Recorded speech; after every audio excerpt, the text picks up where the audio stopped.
Donde termina la historia, comienza el enigma. Durante décadas, el conflicto entre Israel e Irán no se desarrolló únicamente en discursos políticos o amenazas públicas. Mucho antes de las tensiones actuales, una serie de operaciones silenciosas, desapariciones inexplicables, sabotajes tecnológicos y asesinatos selectivos ya formaban parte de una guerra oculta. Archivos filtrados, explosiones en instalaciones secretas y científicos muertos en circunstancias extrañas dejaron una cadena de misterios que aún hoy permanecen incompletos en los registros oficiales. 1. El virus Stuxnet y el sabotaje silencioso del programa nuclear iraní. A comienzos del año 2010, técnicos que trabajaban en la instalación nuclear de Natanz, en el centro de Irán, comenzaron a notar algo extraño en el funcionamiento de las centrifugadoras utilizadas para enriquecer uranio. Las máquinas, diseñadas para girar a velocidades extremadamente precisas, empezaban a acelerarse y desacelerarse sin explicación aparente. Los operadores revisaban los sistemas, verificaban los sensores y examinaban los controles digitales, pero en los paneles todo parecía normal. Sin embargo, las centrifugadoras seguían fallando. Algunas vibraban hasta romperse. Otras simplemente se detenían después de funcionar durante horas en condiciones aparentemente correctas. Al principio, los ingenieros sospecharon de fallos mecánicos o errores humanos, pero con el paso de las semanas, el número de máquinas dañadas empezó a aumentar. Informes internos indicaban que cientos de centrifugadoras habían sido retiradas del sistema sin una causa clara. En paralelo, empresas de seguridad informática en distintos países comenzaron a detectar un software desconocido que se propagaba lentamente en sistemas industriales muy específicos. No se trataba de un virus común. El programa parecía diseñado para infiltrarse en sistemas que utilizaban controladores industriales Siemens, equipos utilizados para supervisar procesos físicos en plantas de energía, fábricas y laboratorios. Los analistas descubrieron que el código era extraordinariamente complejo. Contenía múltiples vulnerabilidades desconocidas hasta ese momento, certificados digitales robados y una estructura que permitía ocultar su presencia incluso a los programas de seguridad más avanzados. El virus recibió el nombre de Stuxnet. A diferencia de la mayoría de los programas maliciosos conocidos hasta entonces, Stuxnet no tenía como objetivo robar información ni dañar computadoras personales. Su objetivo era alterar el funcionamiento de maquinaria real. Los investigadores descubrieron que el virus estaba programado para identificar configuraciones muy específicas dentro de sistemas industriales. Solo cuando encontraba exactamente ese entorno comenzaba a actuar. Entre sus funciones principales estaba la capacidad de modificar la velocidad de ciertos motores controlados por variadores de frecuencia. Al mismo tiempo, el programa enviaba señales falsas a los operadores humanos, mostrando datos normales en las pantallas de monitoreo mientras el sistema físico se comportaba de manera anómala. Los análisis posteriores indicaron que el software había sido desarrollado durante años. El nivel de sofisticación sugería la participación de equipos especializados en ingeniería informática, criptografía y sistemas industriales. El virus contenía más de 15.000 líneas de código, algo inusual para programas maliciosos de la época. Además, utilizaba 4 vulnerabilidades de día cero en sistemas operativos, herramientas extremadamente valiosas que rara vez se emplean juntas. Expertos en ciberseguridad comenzaron a señalar que el desarrollo de Stuxnet probablemente había requerido recursos financieros y tecnológicos comparables a los de una operación estatal. Mientras tanto, dentro de la instalación de Natanz, los ingenieros iraníes intentaban comprender por qué su sistema de enriquecimiento de uranio sufría fallos recurrentes. Las centrifugadoras IR-1 utilizadas en el complejo estaban conectadas en cascadas de cientos de unidades. Cada máquina debía girar a velocidades de aproximadamente 1000 revoluciones por segundo para separar los isótopos de uranio. Una mínima variación podía generar vibraciones destructivas. Los registros técnicos mostraban picos de velocidad intermitentes que no correspondían a ninguna orden registrada por los operadores. En algunos casos, los motores aumentaban repentinamente su velocidad durante varios minutos antes de volver a valores normales. La situación provocó una revisión completa de los sistemas informáticos de la instalación. Equipos técnicos comenzaron a examinar cada estación de trabajo, cada servidor y cada controlador industrial. Fue durante esas revisiones cuando se detectó un código extraño escondido en el software de control. El programa parecía replicarse mediante dispositivos USB y redes internas. Lo más desconcertante era que el virus estaba diseñado para permanecer inactivo durante largos periodos de tiempo, activándose solo bajo ciertas condiciones técnicas muy específicas. Durante ese tiempo, registraba información sobre el sistema y esperaba el momento adecuado para intervenir. Investigadores internacionales que posteriormente analizaron muestras del virus descubrieron que Stuxnet contenía múltiples módulos independientes. Uno de ellos permitía manipular directamente los controladores industriales. Otro interceptaba las señales enviadas a los monitores de supervisión, mostrando datos falsos para ocultar las alteraciones. También incluía funciones para borrar rastros de actividad y evitar su detección. Algunos fragmentos del código indicaban que el programa había sido probado previamente en entornos que replicaban instalaciones reales de centrifugado. En septiembre de 2010, expertos de la empresa de seguridad informática Symantec publicaron uno de los primeros análisis técnicos detallados sobre Stuxnet. El informe señalaba que el virus estaba diseñado específicamente para atacar instalaciones relacionadas con el enriquecimiento de uranio. La lógica del código indicaba que buscaba configuraciones muy concretas de variadores de frecuencia fabricados por empresas europeas y utilizados en ciertas centrifugadoras. Si el entorno no coincidía exactamente con esos parámetros, el virus permanecía inactivo.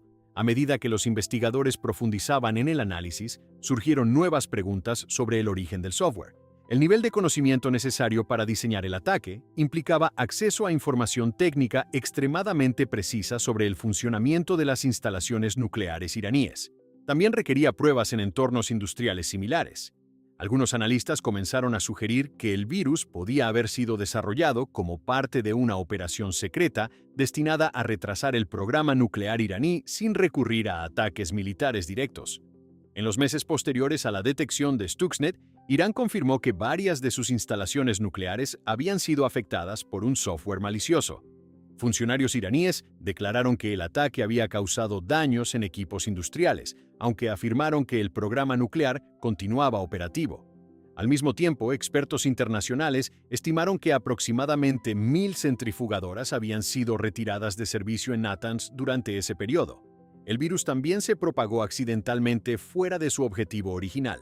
Sistemas informáticos en otros países detectaron copias del software, aunque en esos entornos permanecía inactivo. Investigadores de ciberseguridad comenzaron a rastrear su presencia en redes industriales de diferentes sectores, desde plantas energéticas hasta instalaciones de manufactura. Sin embargo, solo en el entorno específico para el que había sido programado el virus ejecutaba sus funciones destructivas. A pesar de los numerosos análisis técnicos publicados desde entonces, muchos detalles sobre el origen de Stuxnet siguen sin confirmarse oficialmente. Diversos informes periodísticos y declaraciones de funcionarios anónimos sugirieron que el desarrollo del virus podría haber sido resultado de una cooperación secreta entre agencias de inteligencia de varios países. Sin embargo, nunca se presentó una confirmación formal ni se reveló públicamente el equipo responsable de su creación. Con el tiempo, Stuxnet pasó a ser considerado el primer ejemplo conocido de un ciberataque diseñado específicamente para causar daño físico a infraestructura industrial crítica. Su descubrimiento marcó un punto de inflexión en la percepción de la guerra digital. Hasta ese momento, la mayoría de los ataques informáticos se habían limitado al robo de información o al sabotaje de sistemas digitales. Stuxnet demostró que el software podía ser utilizado como una herramienta capaz de alterar directamente el funcionamiento de máquinas reales dentro de instalaciones altamente protegidas. 2. El asesinato del científico nuclear Masoud Ali Mohammadi. La mañana del 12 de enero de 2010, el profesor Masoud Ali Mohammadi salió de su casa en el norte de Teherán para dirigirse a su lugar de trabajo en la Universidad de Teherán. Era un físico teórico reconocido dentro de la comunidad académica iraní y había pasado gran parte de su carrera dedicado a la enseñanza y a la investigación en áreas relacionadas con la física de partículas y la mecánica cuántica. Había publicado numerosos artículos científicos y colaborado con diferentes instituciones académicas dentro y fuera del país. Sus colegas lo describían como una figura respetada dentro del ámbito universitario, conocida principalmente por su trabajo en investigación teórica más que por actividades vinculadas directamente a programas industriales o militares. Aquella mañana, alrededor de las 8, caminó unos metros desde la puerta de su casa hacia su automóvil estacionado frente al edificio. En ese momento, una motocicleta estacionada cerca de la entrada explotó repentinamente. La detonación fue lo suficientemente fuerte como para escucharse en varias calles cercanas. La onda expansiva lo lanzó varios metros y provocó su muerte inmediata. Vecinos del barrio relataron que el estallido rompió ventanas en edificios cercanos y generó una densa nube de polvo y humo que se elevó sobre la calle. Algunos residentes salieron inmediatamente a ver qué había ocurrido y encontraron fragmentos de metal esparcidos por el pavimento. El vehículo del profesor resultó gravemente dañado por la explosión. Equipos de emergencia y unidades de seguridad llegaron al lugar pocos minutos después. La zona fue acordonada mientras especialistas en explosivos examinaban los restos de la motocicleta que había detonado. Según los primeros informes de los investigadores, el dispositivo había sido colocado dentro o junto al vehículo y había sido activado a distancia. Las características del explosivo indicaban que había sido preparado con un mecanismo diseñado para dirigir la fuerza de la explosión hacia un objetivo específico. Las autoridades iraníes iniciaron inmediatamente una investigación oficial. El Ministerio del Interior confirmó la muerte del científico y declaró que el ataque había sido un asesinato dirigido. Funcionarios indicaron que el artefacto explosivo había sido detonado por control remoto cuando Ali Mohammadi se acercaba a su automóvil. El método utilizado sugería que los responsables habían observado previamente los movimientos diarios del profesor y habían elegido el momento exacto para activar el dispositivo. Investigadores comenzaron a revisar cámaras de seguridad cercanas, testimonios de vecinos y registros de tráfico para identificar a las personas que habían colocado la motocicleta en la calle antes de la explosión. En los días posteriores al atentado, el gobierno iraní afirmó que el asesinato estaba relacionado con operaciones de inteligencia extranjeras dirigidas contra el programa científico del país. Funcionarios señalaron que el ataque formaba parte de una serie de acciones destinadas a intimidar o eliminar a especialistas vinculados con proyectos tecnológicos estratégicos. Aunque Ali Mohammadi era conocido principalmente por su trabajo académico, algunos reportes oficiales indicaron que su investigación había tenido relación indirecta con programas científicos considerados sensibles. Las autoridades no divulgaron detalles específicos sobre esas posibles conexiones, pero insistieron en que el atentado había sido planificado cuidadosamente. La investigación también se centró en reconstruir los movimientos previos al ataque.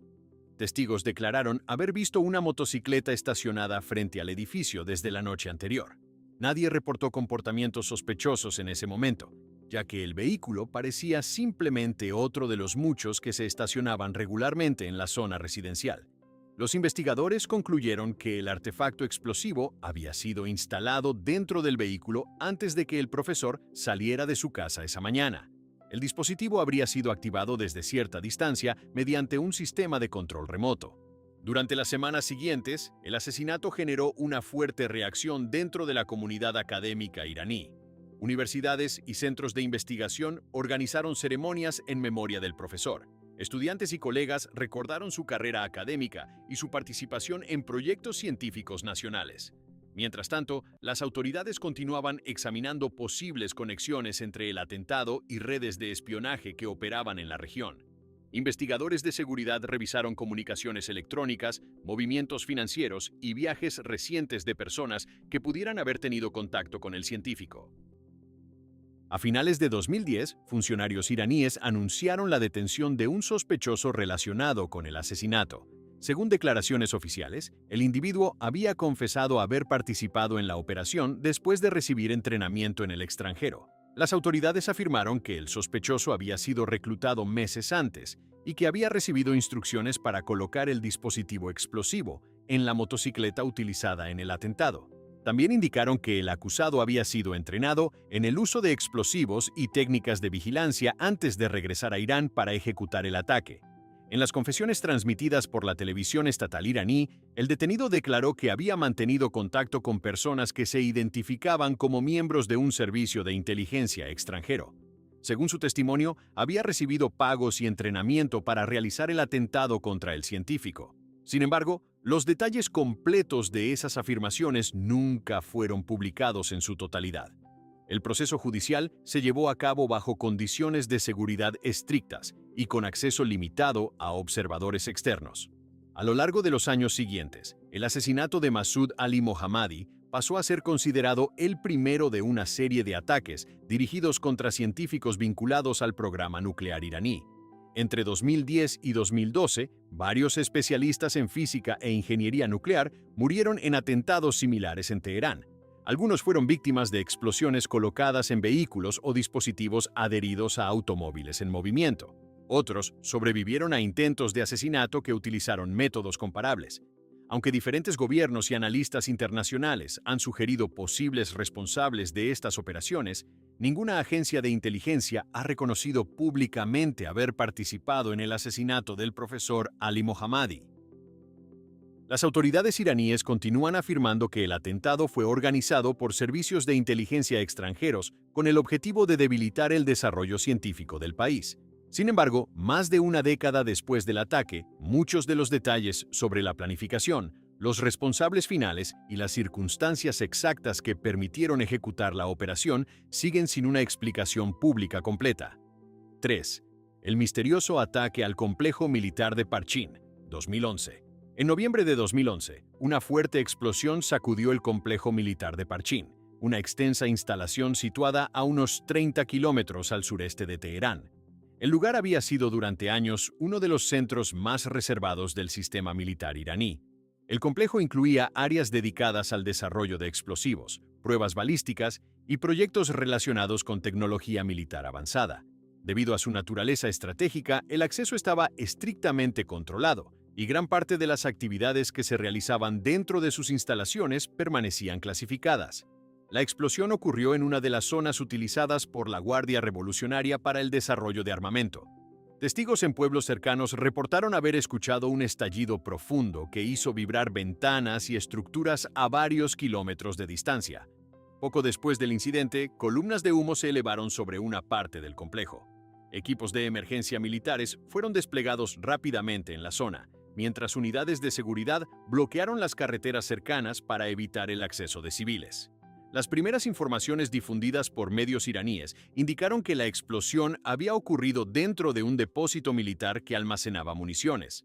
Las autoridades confirmaron que al menos 17 miembros de la Guardia Revolucionaria habían muerto en el incidente, entre ellos el general Hassan Tehrani Moghadam, una figura clave dentro del programa de misiles balísticos de Irán. Tehrani Moghadam era considerado uno de los principales arquitectos del desarrollo de misiles del país. Durante décadas había estado involucrado en proyectos destinados a ampliar el alcance y la capacidad de los sistemas balísticos iraníes. Su trabajo había sido fundamental en la creación de varios modelos de misiles que formaban parte del sistema de defensa estratégico de Irán. Por esa razón, su muerte en la explosión atrajo inmediatamente la atención internacional. Analistas militares comenzaron a examinar el incidente para determinar si se trataba de un accidente o de una operación de sabotaje. Las autoridades iraníes declararon inicialmente que la explosión había sido causada por un accidente durante el traslado de municiones dentro del depósito militar. Según esa versión, el incidente ocurrió mientras se manipulaban materiales explosivos en una instalación de almacenamiento. Funcionarios afirmaron que no existía evidencia de un ataque externo y que la detonación había sido el resultado de un error técnico o de manejo. Sin embargo, el tamaño de la explosión y la importancia del lugar donde ocurrió generaron especulaciones entre analistas de seguridad y observadores internacionales. Imágenes satelitales tomadas en los días posteriores mostraron daños significativos en una sección del complejo. Varias estructuras parecían haber sido completamente destruidas por la detonación. Expertos que examinaron las imágenes señalaron que la magnitud de la explosión sugería la presencia de una gran cantidad de material explosivo en el área afectada. También observaron que algunas instalaciones cercanas habían sufrido daños estructurales considerables. En ese momento, el complejo de Parchin ya era objeto de atención internacional, debido a informes de agencias de inteligencia y de la Agencia Internacional de Energía Atómica, que mencionaban posibles experimentos relacionados con explosivos de alta potencia. Algunos informes sugerían que ciertas instalaciones del complejo podían haber sido utilizadas para pruebas vinculadas a detonadores avanzados o simulaciones de implosión. Las autoridades iraníes habían negado repetidamente esas afirmaciones, insistiendo en que las actividades realizadas en el lugar eran exclusivamente militares y convencionales. La muerte del general Tehrani Moghadam añadió un elemento adicional de incertidumbre al incidente. Dentro de los círculos militares iraníes, el general era considerado una figura central en la planificación de programas de desarrollo de misiles. Su fallecimiento en una explosión dentro de una instalación estratégica generó preguntas sobre las circunstancias exactas del evento. Sin embargo, las autoridades no divulgaron información detallada sobre las investigaciones internas realizadas después del incidente. En los meses siguientes, algunos informes de prensa internacionales comenzaron a sugerir que la explosión podría haber sido el resultado de una operación encubierta. Varias publicaciones citaron fuentes anónimas que afirmaban que la detonación había sido causada por sabotaje dentro del complejo. Según esos reportes, el objetivo de la operación habría sido interrumpir el desarrollo de tecnología militar avanzada en Irán. Sin embargo, ninguna de esas afirmaciones fue acompañada por pruebas verificables o confirmaciones oficiales. Mientras tanto, el gobierno iraní mantuvo su posición de que el incidente había sido un accidente. Funcionarios declararon que la explosión había ocurrido durante una prueba relacionada con sistemas de armamento convencional. También afirmaron que las actividades militares dentro del complejo continuarían con normalidad a pesar de los daños causados por el incidente. Las autoridades organizaron ceremonias oficiales en honor a los miembros de la Guardia Revolucionaria que murieron en la explosión, destacando el papel del general Tehrani Moghadam en el desarrollo de capacidades defensivas del país. Con el paso del tiempo, el incidente de Parchin pasó a formar parte de una serie de eventos que afectaron instalaciones estratégicas iraníes durante ese periodo. Entre 2010 y 2012, se registraron varios ataques contra científicos y técnicos vinculados a programas nucleares y militares. También se reportaron incidentes técnicos y explosiones en diferentes instalaciones industriales relacionadas con defensa. Algunos analistas interpretaron estos eventos como parte de una campaña de presión encubierta destinada a ralentizar los programas tecnológicos de Irán. Sin embargo, en el caso específico de la explosión en Parchin, nunca se presentó públicamente una explicación definitiva sobre la causa exacta del incidente. Las investigaciones oficiales realizadas dentro de Irán no fueron divulgadas en detalle, y la información disponible se limitó a declaraciones generales sobre un accidente durante el manejo de municiones. Al mismo tiempo, las versiones que sugerían sabotaje o intervención externa permanecieron basadas principalmente en fuentes anónimas o análisis indirectos. A más de una década del suceso, el episodio continúa siendo mencionado en informes y estudios sobre la historia reciente de las tensiones en torno al programa militar iraní. La combinación de una explosión de gran magnitud, la muerte de un alto comandante militar y la falta de información completa sobre lo ocurrido dejó una serie de preguntas abiertas sobre las circunstancias que rodearon el incidente dentro del complejo de Parchin aquella tarde de noviembre de 2011. 4. La red de espionaje israelí. Descubierta en Irán, 2007 a 2010. A finales de 2007, autoridades de seguridad iraníes comenzaron a investigar una serie de actividades consideradas inusuales alrededor de varias instalaciones científicas y militares del país. En diferentes ciudades, especialmente en Teherán, Isfahán y Shiraz, investigadores detectaron patrones repetidos en el movimiento de ciertas personas que frecuentaban áreas cercanas a centros de investigación, universidades técnicas y complejos industriales vinculados con proyectos estratégicos. Al principio, los incidentes parecían aislados. Sin embargo, al analizar registros de vigilancia, comunicaciones telefónicas y movimientos financieros, los investigadores concluyeron que existía una red organizada dedicada a recopilar información sobre programas científicos y tecnológicos del Estado. Las investigaciones fueron coordinadas por el Ministerio de Inteligencia de Irán. Según los informes oficiales publicados posteriormente, la red estaba compuesta por ciudadanos iraníes reclutados a través de intermediarios que operaban principalmente fuera del país. Algunos de los sospechosos trabajaban en sectores relacionados con ingeniería, transporte industrial, mantenimiento técnico o investigación académica. Estas posiciones les permitían obtener acceso indirecto a información sobre proyectos considerados sensibles para la seguridad nacional. Los investigadores afirmaron que los miembros de la red utilizaban métodos discretos para recopilar datos. Entre las actividades documentadas se encontraban la toma de fotografías de instalaciones desde áreas públicas, la observación de horarios de entrada y salida de empleados, y el registro de detalles sobre la logística de transporte de equipos especializados. En algunos casos, los sospechosos habrían intentado establecer contacto con científicos y técnicos para obtener información sobre sus áreas de trabajo. Uno de los elementos que llamó la atención de los investigadores fue el uso de sistemas de comunicación cifrada. Durante las primeras detenciones, los agentes de seguridad confiscaron computadoras portátiles, teléfonos móviles y dispositivos de almacenamiento digital que contenían programas diseñados para ocultar archivos dentro de otros documentos aparentemente normales. Los análisis técnicos indicaron que parte de la información recolectada era enviada al extranjero mediante correos electrónicos cifrados o a través de servidores ubicados fuera de Irán. Entre 2008 y 2009, el número de arrestos relacionados con la investigación comenzó a aumentar. Las autoridades iraníes informaron que habían desmantelado varias células dentro de la red. Cada grupo operaba de forma relativamente independiente, lo que dificultaba identificar la estructura completa de la organización. Según los investigadores, algunos de los implicados no conocían la identidad de otros miembros y recibían instrucciones a través de intermediarios que actuaban como enlaces. En 2009, funcionarios del Ministerio de Inteligencia comenzaron a afirmar públicamente que la red estaba vinculada con el servicio de inteligencia israelí. Según esas declaraciones, los agentes responsables del reclutamiento operaban en países vecinos y utilizaban empresas comerciales o instituciones académicas como cobertura para establecer contacto con posibles colaboradores. Los investigadores indicaron que algunos ciudadanos iraníes habían sido abordados durante viajes al extranjero, donde recibieron ofertas económicas a cambio de proporcionar información técnica o acceso a determinadas instalaciones. La televisión estatal iraní transmitió posteriormente extractos de confesiones de varios detenidos.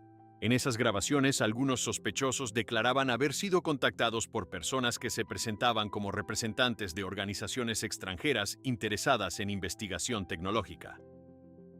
Según los testimonios, los intermediarios solicitaban datos sobre la ubicación de laboratorios, nombres de investigadores y detalles sobre proyectos científicos en desarrollo. Las autoridades también afirmaron que parte de la red tenía la tarea de identificar científicos e ingenieros que trabajaban en áreas relacionadas con el programa nuclear iraní. Los investigadores señalaron que esta información podía ser utilizada para vigilancia, presión o incluso operaciones más directas contra personal científico. Durante esos años, varios especialistas iraníes vinculados a proyectos nucleares se convirtieron en objetivos de ataques o intentos de asesinato, lo que aumentó la preocupación del gobierno sobre la existencia de redes de inteligencia operando dentro del país. Las investigaciones revelaron además el uso de métodos de pago diseñados para evitar rastreo financiero. Según los informes oficiales, algunos miembros de la red recibían compensaciones a través de transferencias internacionales realizadas mediante intermediarios comerciales. En otros casos, el dinero era entregado en efectivo durante encuentros organizados fuera del territorio iraní. A medida que avanzaba la investigación, las autoridades afirmaron haber identificado varios niveles dentro de la estructura de la red. En la base se encontraban individuos encargados de recopilar información básica o realizar tareas de observación. En niveles superiores operaban coordinadores responsables de consolidar los datos obtenidos y transmitirlos a contactos en el extranjero. Algunos de estos coordinadores utilizaban identidades falsas y cambiaban regularmente sus métodos de comunicación para evitar ser detectados. En 2010, el Ministerio de Inteligencia anunció que la red principal había sido desmantelada tras una serie de arrestos simultáneos en diferentes ciudades del país. Funcionarios declararon que la operación había sido el resultado de varios años de investigación y vigilancia. Según las autoridades, los detenidos fueron acusados de espionaje y de cooperación con servicios de inteligencia extranjeros. Los procesos judiciales se llevaron a cabo en tribunales iraníes bajo cargos relacionados con seguridad nacional. Algunos de los casos fueron juzgados en sesiones cerradas, debido a la naturaleza clasificada de las pruebas presentadas. Las autoridades afirmaron que los acusados habían confesado su participación en actividades de espionaje, aunque los detalles completos de los interrogatorios no fueron divulgados públicamente. Varias personas fueron condenadas a penas de prisión por colaborar con redes de inteligencia extranjeras. Mientras tanto, el gobierno de Israel nunca confirmó ni negó oficialmente las acusaciones presentadas por Irán. Funcionarios israelíes evitaron comentar directamente sobre los arrestos o las declaraciones realizadas por las autoridades iraníes. La ausencia de confirmación oficial dejó el caso en un terreno de declaraciones contrapuestas entre gobiernos. Con el paso del tiempo, el episodio pasó a ser citado en informes sobre las operaciones de contrainteligencia realizadas por Irán durante un periodo marcado por fuertes tensiones en torno a su programa nuclear. El descubrimiento de la red de espionaje coincidió con un aumento en las sanciones internacionales, presiones diplomáticas y una serie de incidentes relacionados con instalaciones científicas iraníes. A pesar de las afirmaciones oficiales sobre el desmantelamiento de la red, muchos aspectos del caso permanecen poco claros.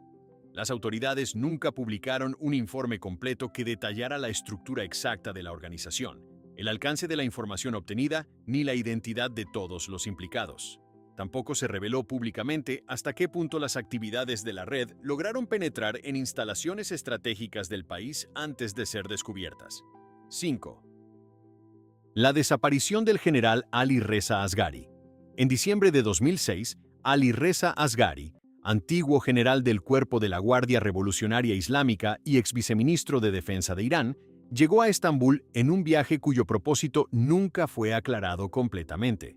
Durante años había ocupado posiciones relevantes dentro de la estructura militar iraní y había participado en operaciones estratégicas durante la década de 1980 y 1990. Después de retirarse de sus funciones oficiales, su presencia pública disminuyó considerablemente, aunque seguía siendo considerado un hombre que conocía información sensible sobre la estructura militar y las operaciones regionales de Irán. Su llegada a Turquía fue registrada el 7 de diciembre de 2006. Utilizó su pasaporte iraní para entrar al país y se trasladó a un hotel ubicado en el distrito de Laleli, una zona frecuentada por comerciantes y viajeros extranjeros.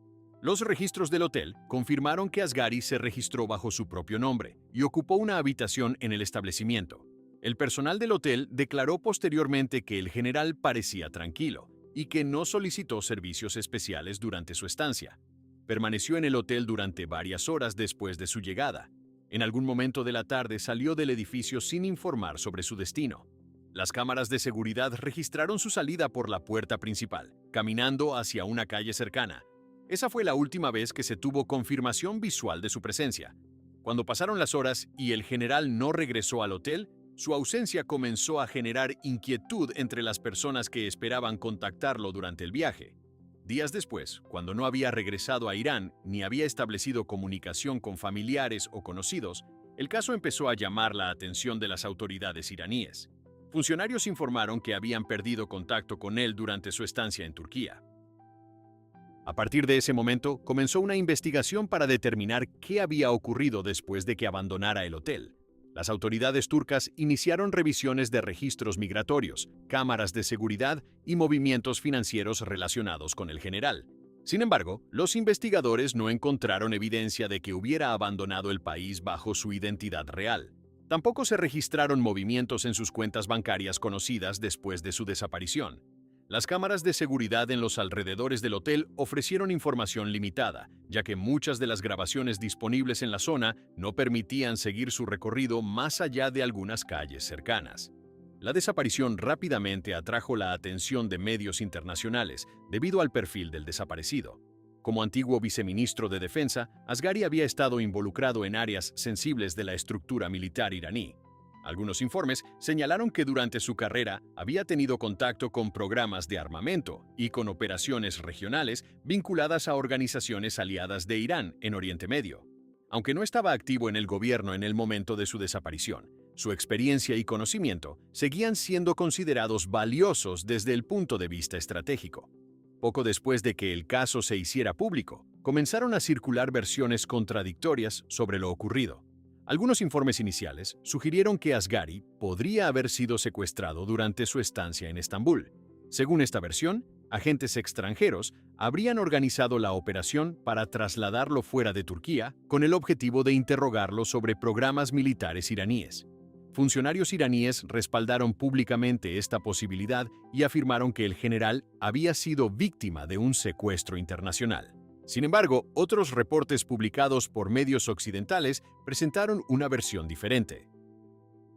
Citando fuentes anónimas dentro de círculos de inteligencia, algunos periodistas afirmaron que Asghari no había sido secuestrado, sino que había desertado voluntariamente. Según estas informaciones, el general habría decidido cooperar con agencias de inteligencia extranjeras y habría sido trasladado secretamente a otro país poco después de su desaparición. Estas afirmaciones nunca fueron acompañadas por confirmaciones oficiales ni por pruebas públicas que demostraran su veracidad. El gobierno iraní rechazó firmemente la idea de que el general hubiera desertado. Funcionarios afirmaron que Asghari había servido al país durante décadas y que no existía evidencia de que hubiera abandonado Irán voluntariamente para colaborar con gobiernos extranjeros. Las autoridades insistieron en que había sido secuestrado por una operación organizada por servicios de inteligencia hostiles. Mientras tanto, investigadores independientes comenzaron a analizar el contexto del caso. Algunos expertos señalaron que el conocimiento del general sobre las estructuras militares iraníes podía ser considerado extremadamente valioso para agencias de inteligencia extranjeras. Durante su carrera, había participado en operaciones logísticas y coordinado proyectos de defensa que involucraban información sensible. También había tenido contacto con organizaciones regionales aliadas de Irán, lo que aumentaba el interés potencial de otros gobiernos en obtener información de primera mano sobre esas relaciones. A pesar de estas consideraciones, los detalles concretos sobre su desaparición permanecieron sin explicación. Las autoridades turcas continuaron revisando las circunstancias de su última jornada conocida en Estambul. Investigadores entrevistaron a empleados del hotel, conductores de taxi y comerciantes de la zona. Sin embargo, ninguno pudo aportar información clara sobre los movimientos del general después de su salida del edificio. Con el paso de los meses, el caso se volvió cada vez más difícil de esclarecer debido a la ausencia total de pruebas físicas. No aparecieron registros de viajes, documentos migratorios ni comunicaciones verificables que permitieran reconstruir su ruta. Tampoco se encontraron rastros financieros que indicaran actividad posterior a su desaparición. A lo largo de los años siguientes, diversas publicaciones continuaron mencionando el caso en informes sobre operaciones encubiertas en Oriente Medio. Algunos artículos citaban a funcionarios anónimos que afirmaban que Asghari había proporcionado información sobre programas militares iraníes después de su desaparición. Sin embargo, ninguna agencia gubernamental reconoció oficialmente haber tenido contacto con él ni haber participado en una operación relacionada con su desaparición. Más de una década después de los hechos, el destino de Ali Reza Asghari sigue siendo desconocido. No existe confirmación pública de que haya muerto, de que haya desertado o de que haya sido secuestrado.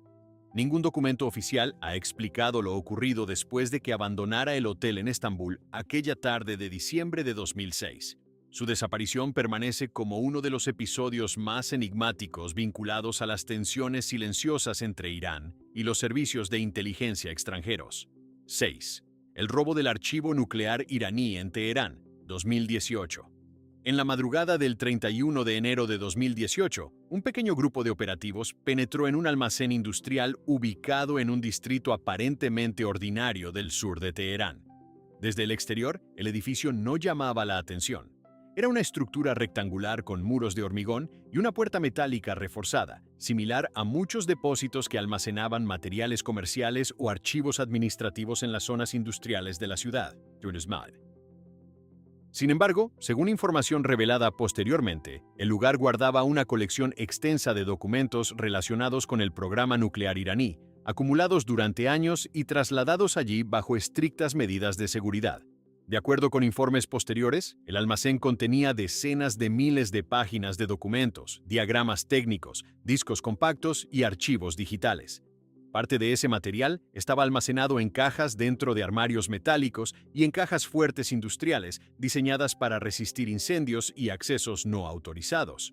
Los registros incluían informes técnicos, correspondencia interna, fotografías de instalaciones y documentos que describían proyectos científicos desarrollados por investigadores iraníes durante diferentes etapas del programa nuclear del país. Según los detalles divulgados más tarde, el grupo que entró al edificio lo hizo durante las primeras horas de la madrugada, cuando la actividad en la zona era mínima. Para acceder al interior del depósito, los operativos utilizaron herramientas capaces de abrir varias cajas fuertes de gran tamaño. Estas cajas estaban fabricadas con acero reforzado y requerían tiempo y equipo especializado para ser abiertas. De acuerdo con la información publicada posteriormente, los intrusos utilizaron herramientas térmicas y sistemas de corte para acceder a los compartimentos donde se encontraban los documentos. Las estimaciones indicaron que el equipo permaneció dentro del edificio durante varias horas. Durante ese tiempo seleccionaron parte del material almacenado, extrayendo miles de documentos y archivos digitales que fueron transportados fuera del lugar. El volumen total de material retirado fue considerable. Posteriormente se informó que los operativos se llevaron aproximadamente 50.000 páginas de documentos impresos y más de un centenar de discos que contenían archivos digitales. Lo que llamó la atención de muchos analistas fue que la operación parecía haber sido planificada con precisión. Los intrusos aparentemente sabían exactamente qué cajas fuertes contenían la información que buscaban. Según informes posteriores, no intentaron llevarse todo el material disponible. En lugar de eso, seleccionaron únicamente ciertos archivos específicos antes de abandonar el edificio. También se informó que el grupo salió del lugar antes del amanecer. Durante varios meses, la existencia de la operación no fue conocida públicamente. Las autoridades iraníes no anunciaron ningún incidente relacionado con el almacén durante ese periodo. Sin embargo, en abril de 2018, el primer ministro de Israel, Benjamin Netanyahu, realizó una presentación televisada en la que afirmó que agentes israelíes habían llevado a cabo una operación secreta dentro de Irán para obtener archivos relacionados con su programa nuclear. Durante la presentación, Netanyahu mostró lo que describió como una parte de los documentos extraídos del almacén de Teherán. En el escenario, se colocaron estanterías con carpetas y discos compactos que, según afirmó, formaban parte del material obtenido durante la operación. El primer ministro declaró que el archivo contenía información detallada sobre proyectos nucleares desarrollados por Irán en el pasado, incluyendo investigaciones relacionadas con el diseño de armas nucleares. Según su declaración, el material incluía diagramas técnicos, fotografías de instalaciones de prueba, correspondencia entre científicos y documentos internos de proyectos que habían sido archivados después de ser suspendidos oficialmente. Netanyahu afirmó que los documentos demostraban que Irán había preservado información sobre programas nucleares militares incluso después de declarar públicamente que esas actividades habían sido detenidas. La presentación generó reacciones inmediatas en la comunidad internacional.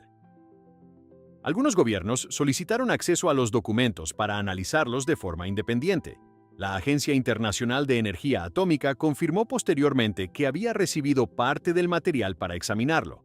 Funcionarios de la agencia indicaron que ciertos documentos coincidían con información que ya había sido objeto de investigaciones anteriores relacionadas con el programa nuclear iraní.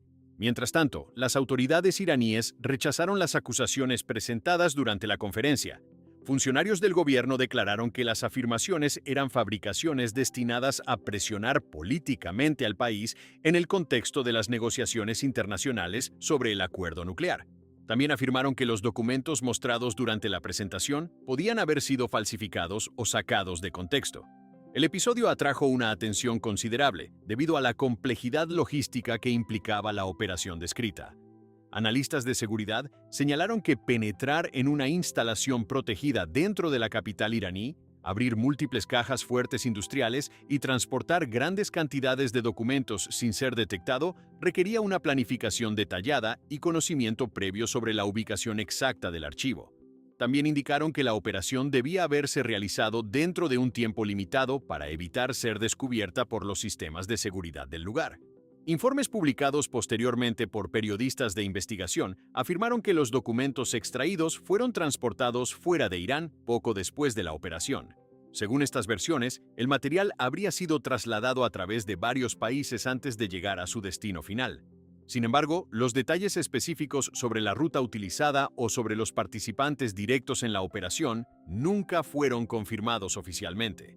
El gobierno de Israel no proporcionó información adicional sobre cómo se planificó o ejecutó la operación. Tampoco reveló la identidad de las personas que participaron en ella. Las declaraciones oficiales se limitaron a afirmar que la operación había sido realizada por el Servicio de Inteligencia israelí y que había permitido obtener información importante sobre las actividades nucleares de Irán. A pesar de la amplia cobertura internacional del caso, muchos aspectos del incidente permanecen poco claros.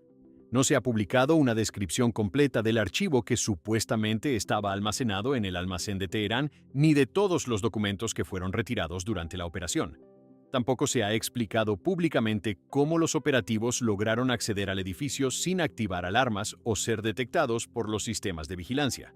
El episodio del archivo nuclear robado continúa siendo citado como uno de los ejemplos más conocidos de operaciones encubiertas relacionadas con el conflicto silencioso entre Irán y los servicios de inteligencia extranjeros.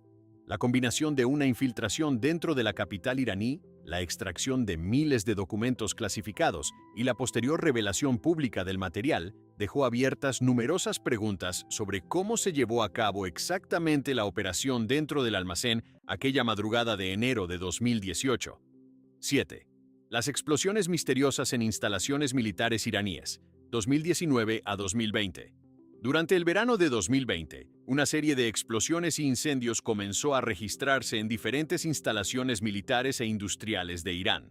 Algunos de los incidentes ocurrieron en complejos relacionados con la industria energética, mientras que otros afectaron fábricas, instalaciones de investigación y depósitos vinculados a programas estratégicos. Las explosiones no ocurrieron en un solo lugar ni en un mismo día. En cambio, aparecieron de manera intermitente durante varias semanas, generando preocupación dentro del gobierno iraní y atrayendo la atención de analistas de seguridad en todo el mundo.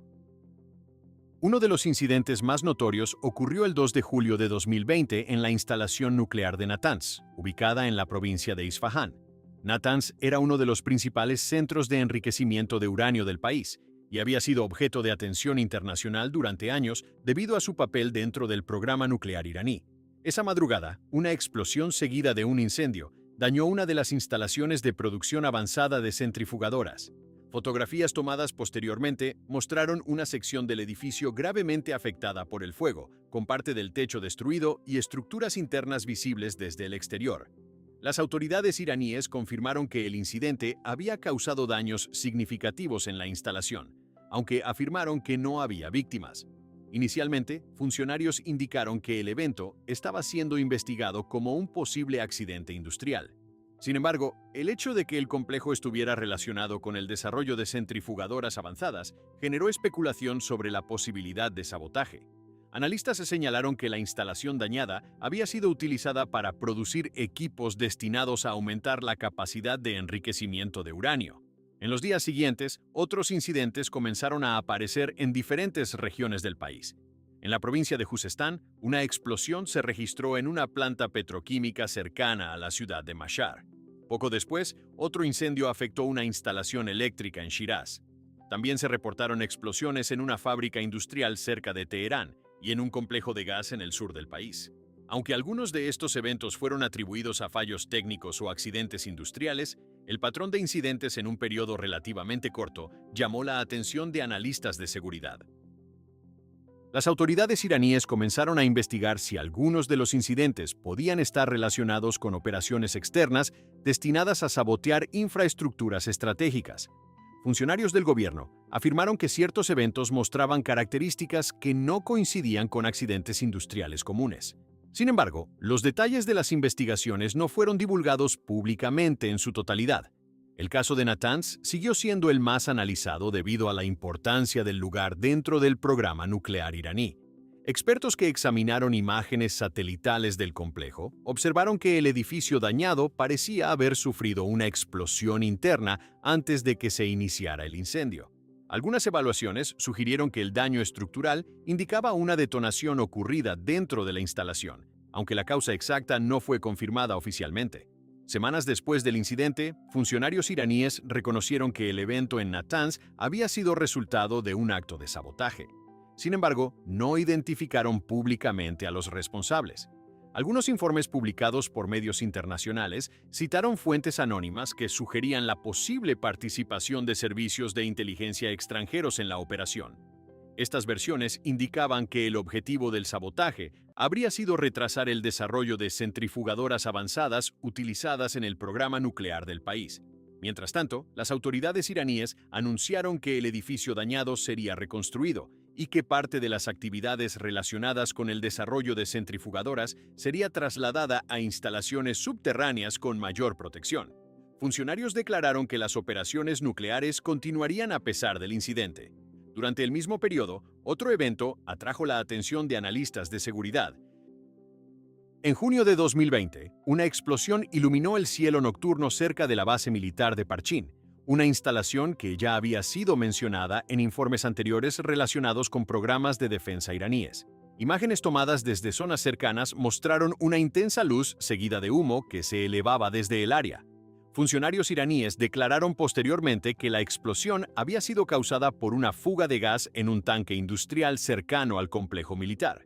Aunque las autoridades insistieron en que el incidente había sido un accidente, algunos analistas observaron que el evento ocurrió en un periodo en el que varias instalaciones estratégicas iraníes estaban experimentando incidentes inusuales. Sin embargo, no se presentó evidencia pública que confirmara una conexión directa entre todos los eventos. A lo largo de los meses siguientes, las autoridades iraníes continuaron investigando cada incidente por separado.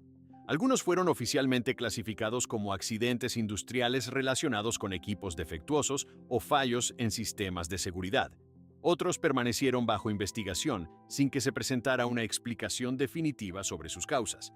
En el ámbito internacional, los incidentes fueron interpretados de diferentes maneras.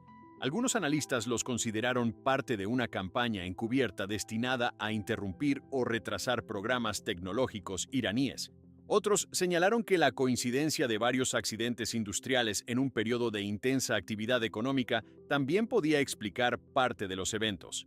A pesar de las numerosas evaluaciones y reportes publicados desde entonces, muchos detalles sobre las explosiones registradas en instalaciones iraníes entre 2019 y 2020 permanecen sin una explicación completa. En algunos casos, las autoridades iraníes confirmaron daños importantes, pero no revelaron públicamente las conclusiones completas de las investigaciones internas.